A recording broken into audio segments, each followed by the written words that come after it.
새해가 밝았습니다. 묻겠습니다. 무엇이 달라지셨습니까? 한 가지는 확실히 달라졌어요. 달력이 달라졌어요.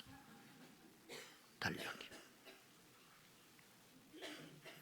올해 첫 주일 예배를 하나님께 드리면서 올해 표에 대한 말씀으로 여러분과 은혜를 나누고자 하는데요. 올해 표어는 주 앞에 있나이다. 이 표어인데 일종의 문제의식에서 시작된 것입니다. 작년에 우리 표어는 아시는 대로 화평과 거룩, 모든 사람과 더불어 화평함과 거룩함을 쫓으라.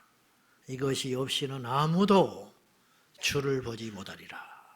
이렇게 우리가 열심히 나름대로 1년을 달려왔지만은 아직도 이루지 못한 것도 사실입니다. 아직도 우리는 거룩하지 못하고 아직도 우리는 온전한 화평을 이루지 못한 것이 사실입니다. 그런 고민 끝에 우리가 주 앞에 다시 서자. 그러한 결심을 해보는 것입니다. 제가 1999년 5월 4일 날, 그러니까 20년 전에 제가 목사 안수를 받았습니다. 목사가 되면 뭐이 달라질 줄 알았어.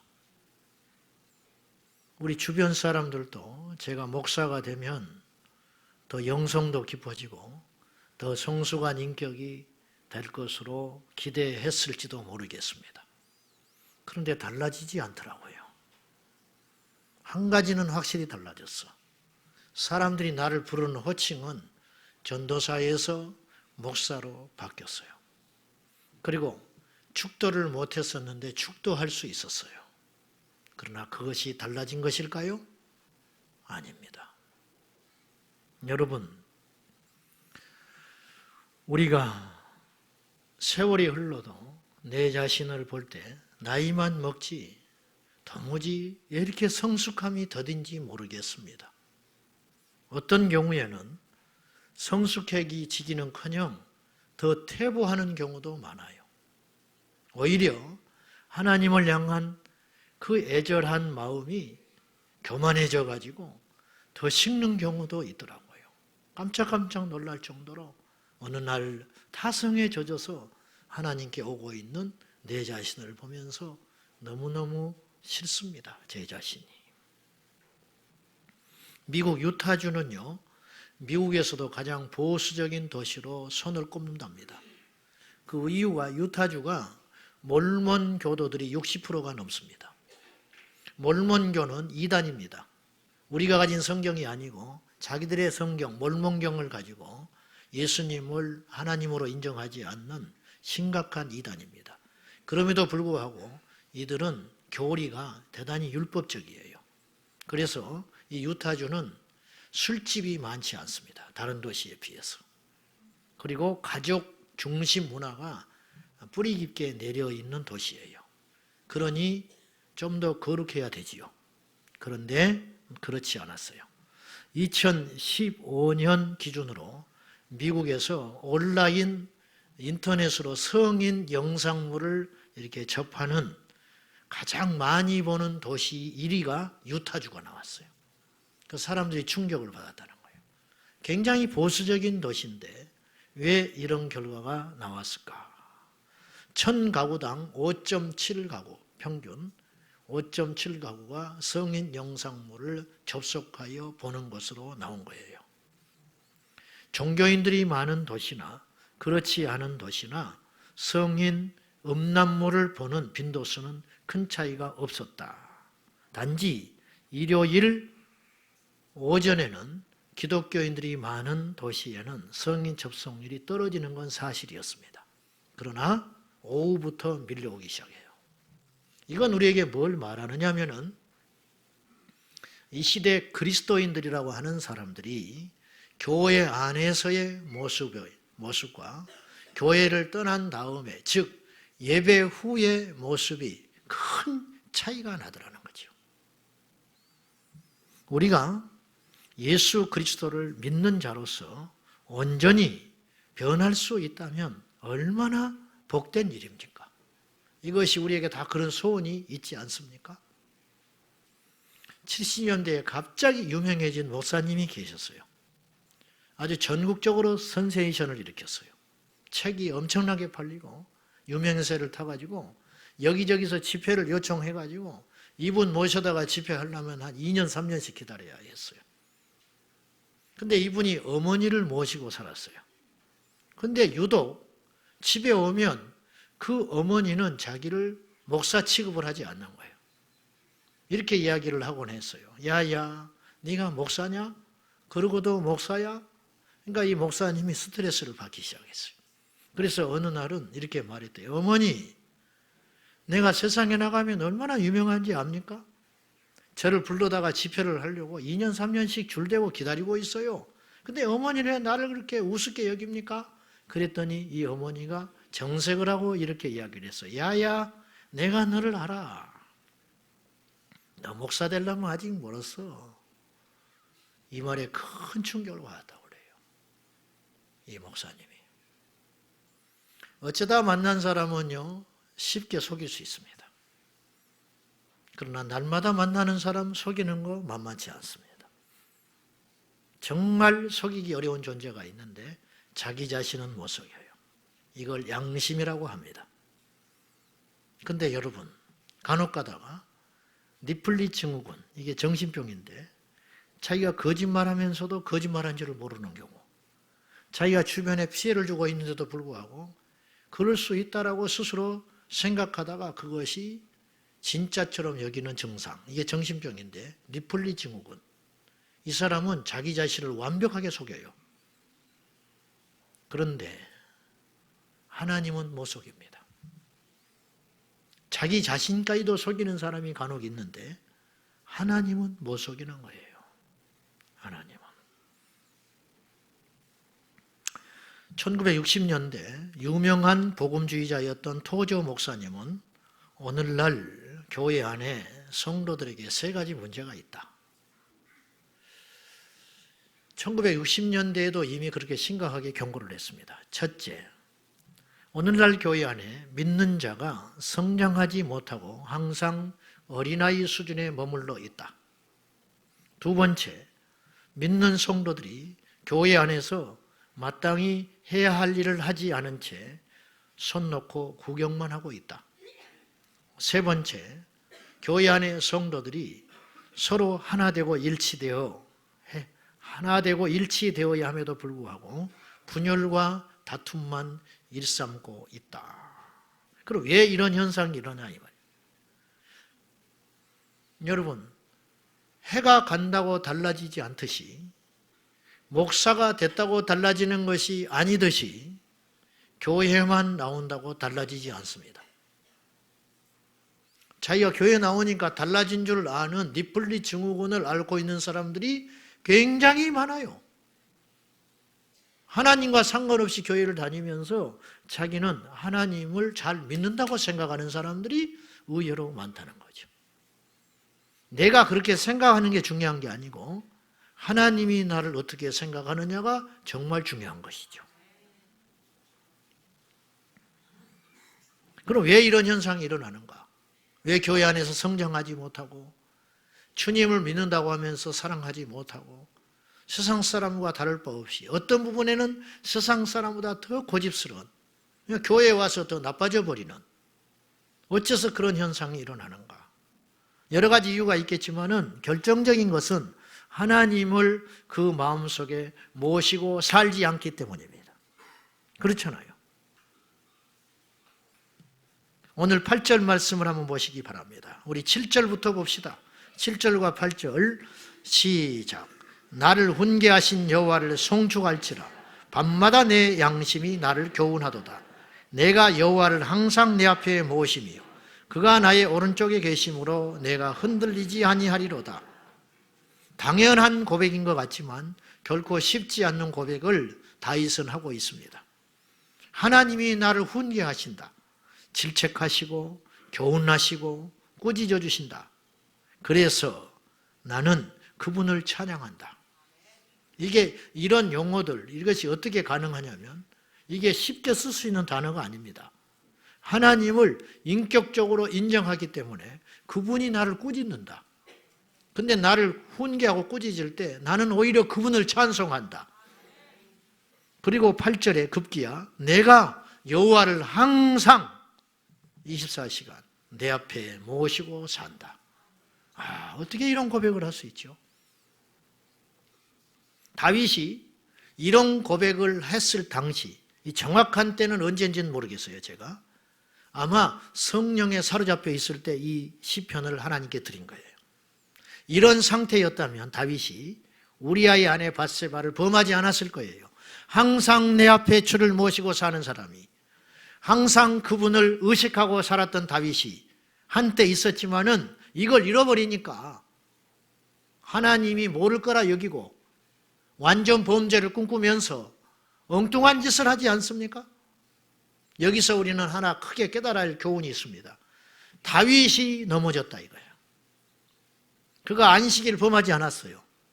하나님께 최고의 것으로 제단에 희생제사를 드리고 있을 때였을 것입니다. 그런데 하나를 잃어버렸어요.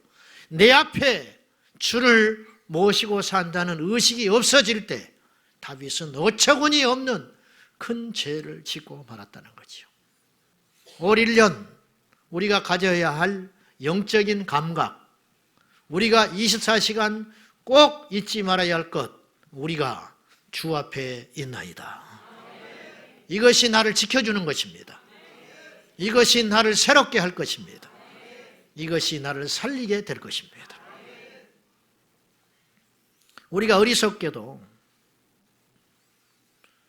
사냥꾼에게 쫓기는 꿩처럼 도망을 막 하다가 건초더미를 보고 머리를 팍 쳐박고 자기 눈앞이 캄캄하니까 마치 완전히 숨은 것처럼 몸통은 밖에 내놓고 사냥꾼이 성큼성큼 다가오는 줄 모르고 내 눈앞에 안 보이니까 자기가 완전히 숨었다고 착각하는 것처럼 하나님이 내 눈에 안 보인다는 이유로, 사람들이 모른다는 이유로 하나님도 모를 거라고 착각하는 경우들은 없습니까? 하다못해 CCTV 카메라라도 우리를 지켜보고 있다고 의식하면 우리 행동은 달라지게 돼 있습니다. 차를 타고 가다가 교통순경이 앞에 차가 보이면 본능적으로 브레이크를 밟습니다. 잘못한 것도 없는데 안전벨트를 더듬더듬 합니다. 했는데도 불구하고 뭐 때문에? 돈이 아까워서. 교통순경이 무서운 게 아니라 돈이 아까워서. 우리가 지금 예배드리다가 갑자기 앞에 번호가 떴어요. 몇 번 교통 단속 나왔으니까 차 빼십시오. 그러면 주저없이 일어나서 가서 차를 뺍니다. 근데 다른 사람도 그를 향하여 비난하지 않습니다. 왜? 이해하지요. 왜? 나도 그런 상황 되면 차를 빼야 할 사람이니까. 주일날 단속 잘 안 나오겠지만 단속 나와도 제가 절대 띄우지 말라고 그랬어요. 몇만 원 지출하는 것이 하나님께 예배를 훼손하는 것보다는 낫다. 그렇잖아요. 밥 한 끼 안 먹으면 되지 어디 가서. 여러분, 우리가 주님의 얼굴을 피할 때가 있을까요? 주님께 들키지 않고 죄지을 방법이 있을까요? 우리가 주님의 귀에 들리지 않게 누군가에게 비밀을 말할 수 있을까요? 우리가 그렇게 생각하는 것 같아요. 없습니다. 그럴 방법 없습니다. 시편 139편 7절에서 10절은 우리에게 이렇게 교훈합니다. 시작. 내가 주의 영을 떠나 어디로 가며 주의 앞에서 어디로 피하리까? 내가 하늘에 올라갈지라도 거기 계시며 수월에 내 자리를 펼치라도 거기 계시나이다. 내가 새벽 날개를 치며 바다 끝에 가서 거주할지라도 거기서도 주의 손이 나를 인도하시며 주의 오른손이 나를 붙드시리다. 이제 시편 기자는 어디에 간다 할지라도 하나님 나를 지켜주신다. 그런 결론으로 이야기하고 있지만 또 다른 측면으로 볼 때 저 하늘 위에 우리가 올라간들 주님을 피할 수 있겠냐? 저 수월, 그건 깊은 지하, 땅속을 의미하는 것인데 그 음부에 내가 가서 숨는다 해도 하나님의 그 통치의 영역을 벗어날 수 있겠냐? 없다. 이 세상 어디에도 살아서는 물론이거니와 죽은 다음에도 하나님의 통치와 하나님의 영향권에서 벗어날 수 있는 인생은 아무도 없다. 근데 어리석은 인생은 하나님의 낯을 피할 수 있다고 여기는 순간 우리는 타락하고 만다는 거죠. 프랭크 루박은 필리핀 선교사였습니다. 그는 45세가 될 때까지 신앙생활에 만족함을 못 느꼈습니다. 내가 45살 때까지 이렇게 예수를 오랫동안 믿었는데 왜 나는 이 모양일까? 왜 나는 변화되지 않는가? 나는 이렇게 변화가 더딜까? 그런 거룩한 욕구불만이 프랭크 루박에게 있었다는 거죠. 여러분에게도 그것이 있죠. 있어야 정상입니다. 없다면 답 안 나오는 거예요. 나는 왜 이럴까? 나는 언제까지 이 모양일까? 도대체 예수 믿은 지가 언젠데 왜 나는 이렇게 변화가 되지 않는가? 그런 거룩한 욕구, 불만. 그것이 우리를 살리는 근심이거든요. 그래서 프랭크 루박은 1930년 1월 1일, 선거가 문제가 아니에요, 지금. 자기가 죽겠는 거예요. 거룩한 실험을 하기 시작했어요. 그건 무엇이냐면 매 분마다 자기 자신이 주님을 바라보고 또한 주님의 인도함을 받기를 결심을 해보기 시작했어요. 그래서 자기가 그렇게 하고 있는지 스스로를 진단하기 시작했어요. 그래서 1월 20일 날 그는 일기에 이렇게 기록을 했습니다. 나는 목사와 선교사로 산 지가 어언 15년이 지났다. 그런데 나는 하루 종일 주님의 온전하신 뜻을 따르는 삶을 살아본 적이 없다. 그렇게 고백했어요. 그래서 나는 2년 전에 나의 삶에 대해 심히 불만을 느끼고 15분 내지 30분마다 나의 행동을 하나님의 뜻에 비추어 내 자신을 점검하기 시작했다. 나는 깨어있는 시간 동안 쉬지 않고 2가지의 질문을 스스로에게 하기 시작했다. 주님, 이 시간에 제가 무슨 말을 하기를 원하십니까? 또 하나, 주님, 저는 지금 이 순간에 어떻게 행동하기를 원하십니까?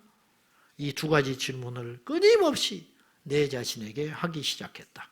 그리고 내 마음속에 들리는 예수님의 음성에 따라가 보기로 결심을 했다. 그리고는 하루하루를 평가하기 시작했어요. 내 자신이 정말 주님의 음성을 듣고 어느 정도 순종하는가. 그랬더니 24시간 동안 깨어있는 낮 시간 동안 자기가 주님을 의식하는 것이 어느 날은 10%밖에 안 되더래요. 10%. 계속 훈련하니까 어느 날 30%까지 되더래요. 대충. 나중에는 90%까지 가더랍니다. 항상 내 앞에 주를 모시게 된 것이죠. 내 앞에 항상 주님이 계시구나. 나를 보고 계시구나. 내 말을 듣고 계시는구나. 내가 왜 이 행동을 하려고 하는지 주님은 숨어있는 악한 동기를 아시는구나.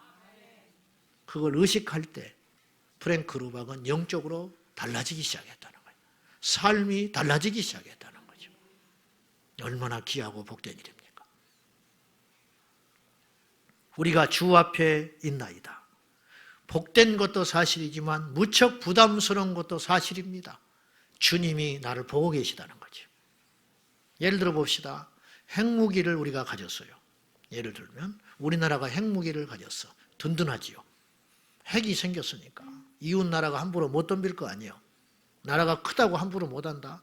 같이 죽어버릴 수 있어. 우리 핵무기를 결정적일 때는 내놓을 수 있는 카드가 있다 이거예요. 그렇지만 그 핵무기는 든든함을 줌과 동시에 굉장히 위험합니다. 부담스럽잖아요. 그러니까 주님이 내 앞에 있다는 거, 예수님이 나를 지켜보고 계시다는 것은 2가지 측면이 있다는 거죠. 하나는 하나님이 나를 도와주신다는 의미죠. 하나는 우리가 하나님 앞에 함부로 살지 못한다는 것이죠. 그리스도인이란 모름지기, 이 두 가지의 숙명적 운명을 갖고 살아가는 것입니다. 주님이 나를 도와주십니다. 반면에 주님은 나를 아십니다.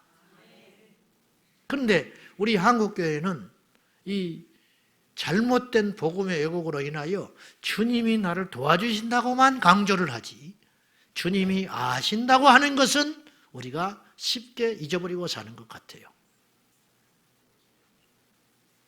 한국교회는 아쉽게도 성화의 삶을 엿바꿔 먹어버렸어요. 성경은 우리에게 단호하게 이야기를 하는데 너희는 거룩하라. 이게 명령입니다. 권고사항이 아니에요. 거룩하면 복을 받는다가 아니에요. 복 안 받으면 되지. 제멋대로 살다가. 그게 아니에요. 내가 성도라는 의미가 무엇인지 말씀드렸죠. 성자. 거룩하라. 하늘에 계신 하나님 아버지가 거룩하니 너희도 거룩하라. 명령. 거룩하려니까 훈련하는 게 되는 게 아니라는 거예요. 성경을 많이 안다고 거룩해지지 않더라는 거예요. 방법은 하나밖에 없어요.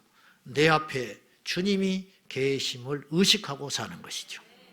근데 안 계신 주님을 내가 억지로 의식하는 게 아니고 원래 계셔요. 원래 계시는 그분을 향하여 내가 눈을 뜨는 거지요. 원래 계셨어요. 지금 계십니다. 앞으로도 계십니다. 우리가 믿지 않을 때도 그분은 나를 지켜보고 계셨습니다. 주님의 레이더에 피할 사람이 누가 있냐 이 말이에요. 제가 지금까지 오도록 한 서너 번 그런 경험을 했는데, 운전을 하고 이렇게 간다든지 길을 갈 때 갑자기 내 안에 생각지도 않았는데 주님께서 깨달음과 말씀으로 오실 때가 있었어요. 운전을 할 때 이곳에 내가 있다 턱 말씀하시는 거예요. 그때는 막 소름이 확 끼치는 거예요. 어떤 분은 어떻게 그것이 당신의 생각인지 주님의 임재 가운데 나타난 음성인지 어떻게 구분을 합니까? 그렇게 질문할 수 있어요. 제가 그분에게 이렇게 질문하고 싶습니다. 당신 어머니가 1년 만에 당신에게 전화를 했다. 당신은 그 어머니의 목소리를 구분할 수 있는가? 100% 있지요. 10년 만에 전화를 해도 알 수 있습니다. 그러면 나한테 그걸 설명을 해봐라. 어떻게 그걸 알게 됐는지. 아니, 설명은 할 수 없다. 그러나 안다. 주께서 내게 말씀하시는 것을 어떻게 아느냐? 저는 설명할 길은 없습니다. 그러나 저는 압니다. 주님이 옆에 계시다는 거예요. 그리고 저는 소름이 끼쳤고 눈물이 났어요.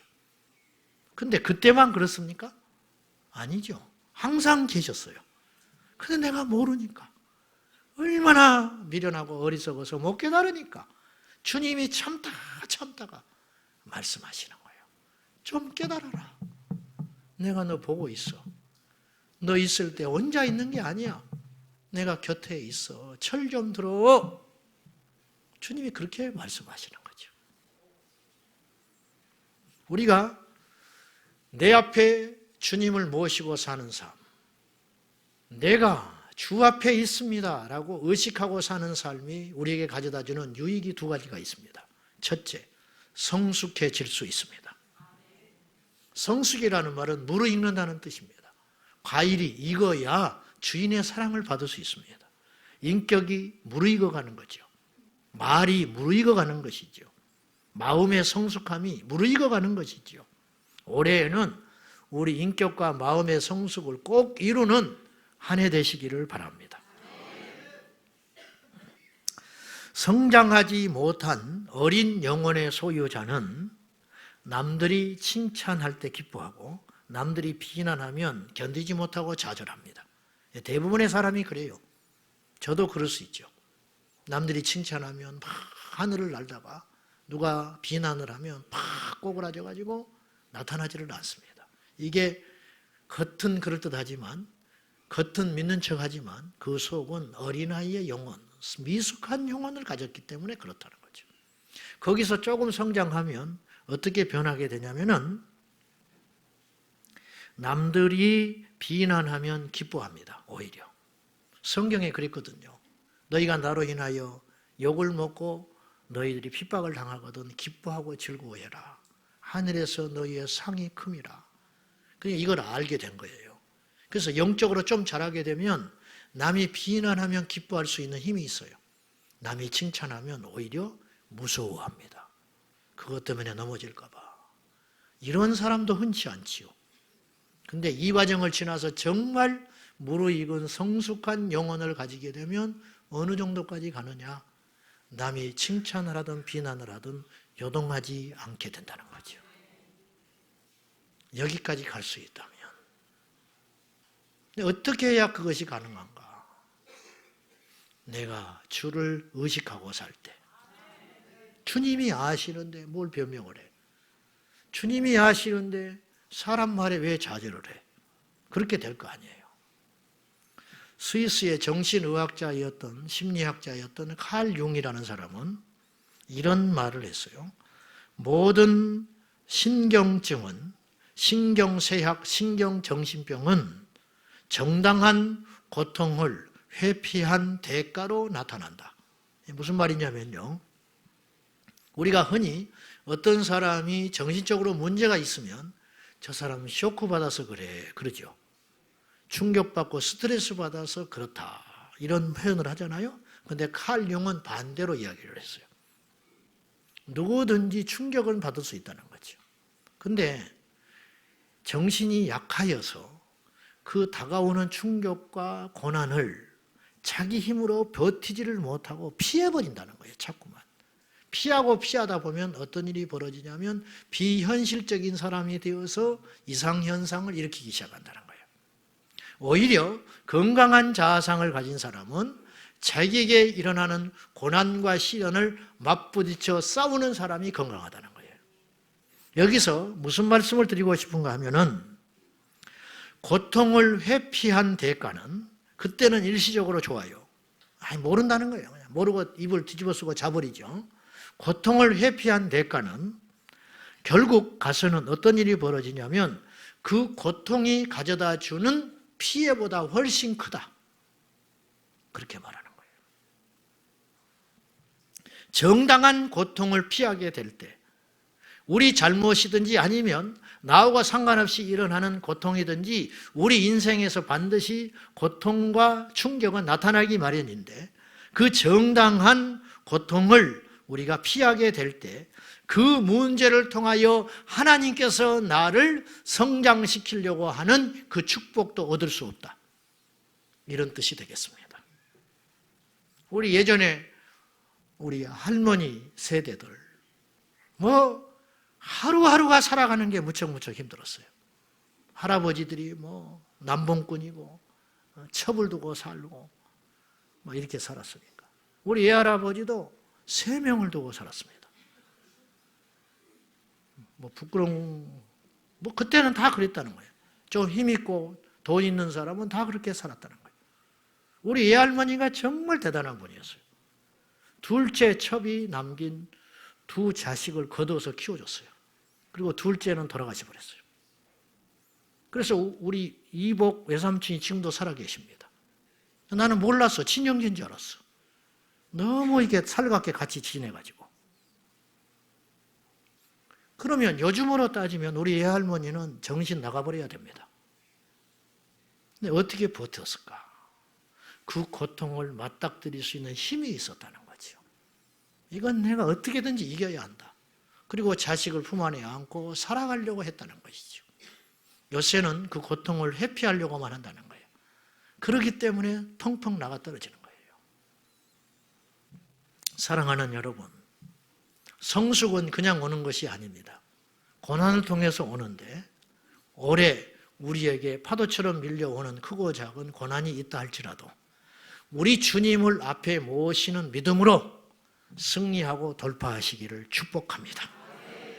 2번째, 우리가 주 앞에 내가 주님을 모시고 살아갈 때 어떤 축복이 있느냐? 요동치 않게 됩니다. 요동치 않으리라. 오늘 8절에 그랬잖아요. 나의 오른쪽에 그분이 계시기 때문에 내가 흔들리지 아니하리로다. 오늘 시편 16편 8절 말씀을 사도 베드로가 사도행전 2장 25절에서 인용하여 설교를 했어요. 사도 베드로가 구약 성경에 아주 능통한 사람이라는 걸 알 수 있어요. 한번 읽어봐요. 시작. 다윗이 그를 가리켜 이르되 내가 항상 내 앞에 계신 줄을 배웠으며 나로 요동하지 않게 하기 위하여 그가 내 우편에 계시다. 좀 비춰나 보십시오. 다윗이, 오늘 시편 16편은 다윗이 지었다는 데는 이견을 달 수 없습니다. 다윗이 지었는데 베드로는 이 시편 16편이 다윗이 지은 시이지만 주체는 예수 그리스도다. 예수님이 후에 천년 후에 나타나셔서 할 기도를 다윗이 미리 했다고 이야기하는 거예요. 그래서 저기에다가 이제 더 첨언을 한 거예요. 베드로가 설교를 하면서 다윗이 그 예수 그리스도, 예수님을 가리켜 이르되 내가 예수께서 항상 내 앞에 계신 주 하나님을 뵙고 살았다. 그래서 나로 요동치 않게 하기 위하여 그 하나님께서 내 우편에서 나를 지켜주셨다. 예수님이 그런 기도를 하고 사셨다. 이렇게 확장해서 사도행전 2장 25절에서 이 메시지를 던진 겁니다. 자, 예수님조차도 예수님이 이 땅에 공생의 생활을 하는 동안에 내 앞에 하나님을 모시고 산다, 내가. 그래서 나는 흔들리지 않는다. 그래서 예수님은 비난을 받을 때도 요동치 않으셨고 기가 막힌 칭찬을 받을 때 선한 선생이여, 내가 왜 선하냐? 하늘에 계신 그분이 선하지. 착 돌려버릴 수 있는. 마귀가 유혹을 하면서 이 천하 권세를 다 주겠다고 유혹을 해도 넘어가지 않았습니다. 좌로나 우로나 치우치지 아니하고 주님께서 가시고자 했던 그 사명의 길을 뚜벅뚜벅뚜벅 십자가를 향하여 걸어갈 수 있는 비결은 어디 있었느냐? 예수께서도 날마다 하늘에 계신 그 아버지를 의식하고 묵상하고 살았기 때문에 그분은 요동칠 수가 없었다. 사명을 완수할 수 있었다는 거예요. 예를 들어서 목회하는 목사가 주님을 주목하지 않고 사람을 의식하면 넘어질 것입니다. 혹은 교만해질 것입니다. 여러분들이 주님의 일을 한다고 다 덤벼들었는데 주의 일을 하면서 주님을 바라봐야지, 주의 일을 한다고 말만 해놓고 사람을 보기 시작하면 여러분은 곁길로 갈짓자 행보를 하게 될 것입니다. 우리가 그러지 말자. 왜? 내 앞에 그분을 모시고 살고 있기 때문에 그렇습니다. 2020년 올해 우리 주님께서 이 표를 주셨다고 저는 생각합니다. 주 앞에 있나이다. 올 연말에 우리가 해가 바뀌어도 우리가 부족한 면을 여전히 갖고 왔어요. 작년에 있던 해묵은 습관들과 잘못된 관습들을 여전히 가지고 2020년으로 넘어왔어요. 이제 그걸 다 정리하고 올 연말에 우리가 더 성숙한 모습으로, 훨씬 나은 모습으로 한 해를 마감하기를 진심으로 축복합니다. 219km 나가는 사람이 하나 있었어요. 그건 뭐 대단하지요. 219km. 우리가 아무리 많이 나가도 그 정도 수준은 아니니까 마음껏 드십시오. 219km 나가는 사내가 있었는데 이 친구가 이제 세상에서 뭔가 잘 안 되면서 스트레스를 받아가지고 집에서 계속 먹고 치과하는 바람에 이제 219km가 돼버렸어요. 근데 어느 날 병원에를 갔더니 당신이 3개월 안에 죽을 수 있다고 경고를 했어요. 심장이, 혈압이 지금 엄청난 질환들이 많기 때문에 퍽 쓰러져서 오늘이라도 죽을 수 있으니까 알아서 하라고 그랬어요. 그 말을 듣고 이 사람이 이왕 죽는다고 했으니 내가 죽을 각오를 하고 살을 빼야겠다, 이렇게 결심을 했어요. 그 다음 날부터 새벽 5시 반에 일어나서 산을 걸으면서 운동을 하기 시작했어요. 그래가지고 10개월 동안 운동을 했는데 219km 나가던 이 사내가 95km가 됐어요. 계산을 해보니까 일주일에 3kg씩 빠진 거예요. 엄청난 의지를 가지고 도전을 했어요. 가지고 몸이 아주 건강해졌어요. 모든 병이 사라져 버렸어. 근데 10개월 후에 이 사람이 얼마나 살이 빼졌는지 증거를 보여주는데 이 윗통을 벗어서 뱃살을 보여줬어요. 살은 빠졌는데 이 껍질 있잖아. 늘어난 껍질이 축 처져 있는 거예요. 이게 문제도만 또. 이게 껍질이 늘어난 상태로 처져 있는 거예요. 그러니까 확실히 증거가 있는 거예요. 제가 그걸 보면서 이렇게 생각했어요. 10개월 후에 그 사람 친구가 그 사람을 보면 알아볼 수 있을까? 너야? 그 사람이 그 사람인데 그 사람이 아니잖아. 10개월 후에 누군가 우리를 만났을 때 너야? 네가 이렇게 성숙해졌어? 네가 이렇게 변화될 수 있어? 하나님이 계시기는 계신가 보다. 우리가 그런 평가를 받아야 되지 않겠어요? 219kg 된 여러분, 95kg 돼서 만납시다. 제발 좀. 언제까지 219kg 살면 죽어요? 지금 곧 죽어. 219kg 살면 지옥 간다고. 몸무게 빼야 살 수 있듯이 주님 의식하고 살아야 우리가 예수의 사람 되는 거예요. 변해야 하나님 나라 가는 게 아니고 하나님을 만난 사람은 변한다. 우리 앞에 주를 모시고 올 1년 365일 분초분초 시간마다 주님이 지금 이 시간에 내가 무슨 말을 하기를 원하실까? 주님께서 지금 이 시간에 어떻게 행동하기를 원하실까? 끊임없이 고민하면서 십자가의 좁은 길을 향하여 가기를 축복합니다. 기도하겠습니다. 하나님, 우리는 지금 영적으로 건강하지 못한 219kg 상태입니다.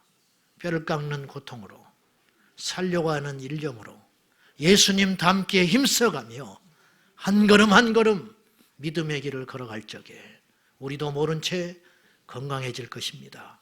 우리도 모른 채 작은 예수가 되어 있을 것입니다. 내 앞에 항상 주를 모시고 살겠습니다. 예수님의 이름으로 기도하옵나이다.